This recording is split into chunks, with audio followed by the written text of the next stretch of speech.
তো আজকে মজাদার একটা বোরহানি রেসিপি নিয়ে আপনাদের সামনে হাজির হলাম।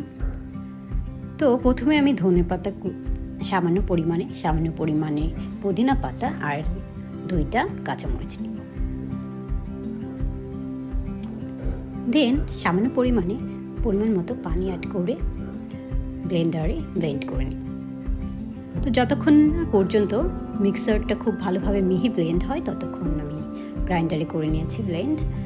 দেন একটা ছাঁকনি দিয়ে ভালোভাবে মিক্সারটা ঢেলে নিলাম। তো এখানে আমি দইয়ের পুরাটাই দিয়ে দিচ্ছি, টক দই নিয়েছি। সো টক দই দিয়ে বোরহানি মজাই আলাদা। দেন আমি এখানে অ্যাড করব 2 চামচ ব্রাউন সুগার। যেহেতু এটা টক দই, সো এখানে ব্রাউন সুগারটা ইউজ করাটাই বেটার। আর এখানে আমি টমেটো কেচাপ দেব পরিমাণ মতো।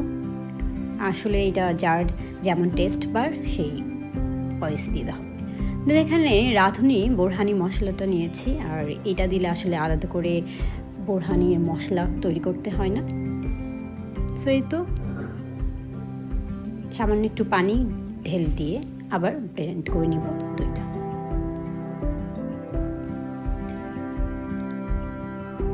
ফ্লেভারের জন্য আমি আরেকটু মশলা অ্যাড করে দিয়েছি। তো এই তো টক ঝাল মিষ্টি বোরহানি আমার রেডি। এখন এটা ডেকোরেশনের পালা। সো সুন্দর একটা গ্লাসে পুরোটাই ঢেলে নিব অ্যান্ড ডেকোরেশনের জন্য সামান্য একটু পুদিনা পাতা দিয়ে সার্ভ করব। তো এই তো।